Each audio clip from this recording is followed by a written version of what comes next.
Le prophète Alyassa, un modèle de foi et de persévérance. Le prophète Alyassa était un homme juste et pieux, connu pour sa sagesse et son amour pour les gens. Il passait son temps à voyager d'un village à l'autre pour guider les gens vers le droit chemin et les aider dans leurs difficultés. Un jour, Alyassa arriva dans un petit village qui semblait paisible à première vue. Mais il remarqua que les visages des habitants étaient tristes et fatigués. Curieux et soucieux, il s'approcha d'un groupe de villageois rassemblés près de la place du village. « Que se passe-t-il ici » demanda-t-il d'une voix douce. « Pourquoi êtes-vous si inquiet » Un vieil homme, portant une longue barbe blanche et tenant un bâton, s'avança. Il expliqua au prophète Alyassa que leur source d'eau, la seule du village, était devenue amère et imbuvable. « Cette source est notre seule source d'eau » dit le vieil homme, le regard rempli de désespoir. « Sans elle, nos enfants auront soif, nos animaux mourront et nos champs ne donneront plus de récolte. Nous avons tout essayé, mais rien n'y fait. L'eau reste amère et nous ne savons plus quoi faire. » Alyassa écouta attentivement les paroles du vieil homme et sentit la détresse des villageois. Alors, avec confiance en Allah, il leur dit « Apportez-moi un bol de sel. » Les villageois échangèrent des regards surpris. Pourquoi demanderait-il du sel pour purifier de l'eau amère? Mais malgré leur surprise, ils obéirent et apportèrent un bol de sel à Alyassa. Le prophète prit le bol de sel et se dirigea vers la source d'eau. Là, devant les villageois curieux, il se mit à prier Allah. Il demanda avec sincérité et foi qu'Allah transforme l'eau de la source en eau pure et potable pour le bien des villageois. Ensuite, il verse le sel dans l'eau de la source. À cet instant, quelque chose d'étonnant se produisit. Les villageois regardaient attentivement, les yeux écarquillés, alors que l'eau semblait changer sous leurs yeux. Elle devint plus claire et une douce odeur émanait de la source. Alyassa invite alors le vieil homme à goûter l'eau. Avec un peu d'hésitation, celui-ci prit un gobelet et le remplit de l'eau fraîche. Lorsqu'il but, un grand sourire illumina son visage. « C'est un miracle !» s'exclama-t-il. « L'eau est douce et pure comme jamais auparavant. » Les autres villageois se précipitèrent pour boire eux aussi, remplissant des seaux et des gourdes, et chacun d'eux confirma que l'eau avait retrouvé sa pureté. Ils étaient émerveillés et pleins de gratitude envers Alyassa et Allah. Les villageois remercièrent Alyassa avec une immense reconnaissance. Ils comprirent que ce miracle était un signe de la bonté et de la puissance d'Allah, et ils retrouvèrent leur foi en voyant comment Alyassa, avec sa prière sincère, avait transformé la source d'eau amère en une source de vie. Le prophète Zacharia et la leçon de foi. Le prophète Zacharia, paix sur lui, était un homme pieux et un grand prophète d'Allah. Il était très aimé de son peuple et il passait son temps à enseigner la parole d'Allah. Il était également le gardien de la mosquée où il priait souvent, demandant à Allah de le guider et de bénir son peuple. Zacharia, paix sur lui, et son épouse étaient très vieux et ils n'avaient pas d'enfants. Bien qu'ils aient prié Allah toute leur vie pour un enfant, ils n'avaient toujours pas reçu cette bénédiction. Malgré leur âge avancé, Zacharia, paix sur lui, n'a jamais cessé de prier et de faire confiance à Allah. Un jour, alors qu'il priait seul dans sa chambre, Zacharia, paix sur lui, a demandé à Allah une fois de plus de lui accorder un enfant. Il voulait un fils pieux qui pourrait hériter de sa mission prophétique et guider son peuple. Allah a entendu la prière sincère de Zacharia, paix sur lui, et lui a envoyé un ange pour lui annoncer la bonne nouvelle. Il allait avoir un fils. Zacharia, paix sur lui, était très surpris car il était très vieux, tout comme sa femme, mais il croyait fermement aux promesses d'Allah. L'ange lui a dit que son fils s'appellerait Yahya et qu'il serait un prophète béni, pur et pieux. Allah a choisi Yahya pour être un modèle pour son peuple et pour montrer aux autres la voie de la droiture. Peu après, la femme de Zacharia, paix sur lui, est tombée enceinte et ils ont eu leur fils, Yahya. Le prophète Zacharia, paix sur lui, et son épouse étaient remplis de bonheur et de gratitude envers Allah. Ils ont élevé Yahya avec amour et soin, et Yahya est devenu un prophète bien-aimé, connu pour sa bonté et sa foi profonde.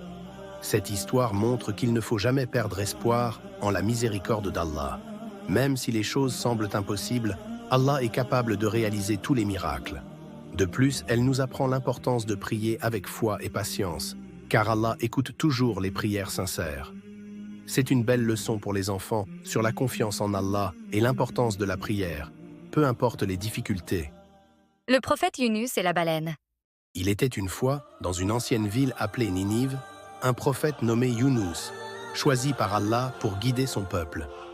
Les habitants de Ninive s'étaient égarés dans leurs croyances et leur comportement. Malgré les efforts de Yunus pour les inviter à adorer un Dieu unique et à vivre dans la justice, ils refusaient de l'écouter. Découragé par leur rejet, Yunus décida de quitter la ville sans attendre la permission d'Allah. Il se rendit à la mer et monta à bord d'un bateau, espérant trouver la paix ailleurs. Cependant, alors que le bateau s'éloignait des côtes, une tempête violente éclata. Les vagues déferlaient avec une telle force que le bateau menaçait de chavirer. Les marins, craignant pour leur vie, décidèrent de tirer au sort pour savoir qui devait être jeté par-dessus bord afin d'apaiser les eaux. Quand le nom de Yunus fut tiré, il comprit que cette épreuve venait d'Allah.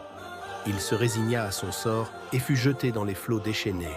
À ce moment-là, une baleine immense, commandée par Allah, l'engloutit.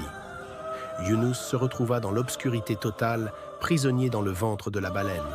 C'est là, seul et désespéré, qu'il réalisa son erreur. Il s'était éloigné de sa mission sans attendre la permission d'Allah. Alors, Yunus se tourna vers Allah avec une prière sincère, exprimant son repentir. « Il n'y a de divinité que toi, gloire à toi. J'ai été vraiment injuste. » Malgré l'épaisse obscurité et son isolement, Yunus ne perdit pas espoir. Il continua de prier et sa repentance sincère atteignit le Créateur.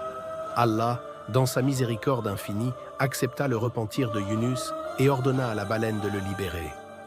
Yunus fut rejeté sur le rivage, affaibli mais vivant. Il retrouva la force grâce à des plantes qu'Allah fit pousser autour de lui, qui le nourrirent et le protégèrent du soleil. Une fois rétabli, il comprit qu'il devait retourner à Ninive pour poursuivre sa mission. À son retour, les habitants de Ninive l'accueillirent différemment. Ayant entendu parler de l'épreuve qu'il avait traversée, ils furent touchés par son histoire et décidèrent de l'écouter. Grâce à Yunus, ils se repentirent sincèrement et Allah pardonna à tout le peuple de Ninive, épargnant la ville du châtiment qu'elle méritait. Yunus, rempli de joie et de gratitude, remercia Allah pour cette nouvelle chance de guider son peuple et de leur offrir le message de paix et de foi. Le prophète Yunus nous enseigne que, peu importe la difficulté de l'épreuve, il ne faut jamais désespérer de la miséricorde d'Allah. Même lorsqu'on pense que tout est perdu, Allah est là, prêt à accepter notre repentir sincère. La patience, la foi et la persévérance sont les clés pour surmonter les obstacles les plus difficiles. Yunus a appris que l'on doit toujours faire confiance à Allah, même dans les moments les plus sombres. L'histoire du premier homme, prophète Adam, paix sur lui.